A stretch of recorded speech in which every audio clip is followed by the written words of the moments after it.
ദ്രോണാചാര്യരുടെ പുത്രനാണ് അശ്വത്ഥമാവ്. അശ്വത്തെ പോലെ ശക്തിയുള്ളവൻ എന്നാണ് അശ്വത്ഥമാവിൻ്റെ അർത്ഥം. അശ്വത്ഥമാവിന് ജന്മനാൽ ലഭിച്ച ഐശ്വര്യമാണ് നെറ്റിയിലുള്ള ചൂടാമണി. ചൂടാമണിയുടെ സഹായമില്ലാതെ തന്നെ അശ്വത്ഥമാവ് ശക്തനും അജയനുമാണ്. ഈ ചൂടാമണി വിശപ്പ്, ദാഹം, രോഗം എന്നിവയിൽ നിന്നെല്ലാം അശ്വത്ഥമാവിന് സംരക്ഷണം നൽകുന്നു. സാക്ഷാൽ ശ്രീകൃഷ്ണ ഭഗവാന്റെ കണക്ക് കൂട്ടലുകൾ പോലും തെറ്റിച്ച വ്യക്തിയാണ് അശ്വത്ഥമാവ്.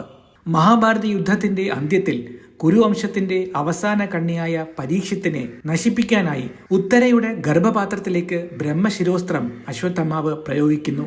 ക്രോധാഗ്നിയിൽ മുങ്ങിയ ശ്രീകൃഷ്ണൻ അശ്വത്ഥമാവിന്റെ ചൂടാമണി പറിച്ചെടുത്തുകൊണ്ട് ഇപ്രകാരം പറഞ്ഞു: കലിയുഗം അവസാനിക്കുന്നതുവരെ നീ ജീവിച്ചിരിക്കും. നിന്റെ നെറ്റിയിലെ മുറിവ് ഒരിക്കലും ഭേദമാവുകയില്ല. ഭക്ഷണം, പാർപ്പിടം എന്നിവയൊന്നും ലഭിക്കാതെ നീ അലഞ്ഞു തിരിഞ്ഞ് നടക്കും.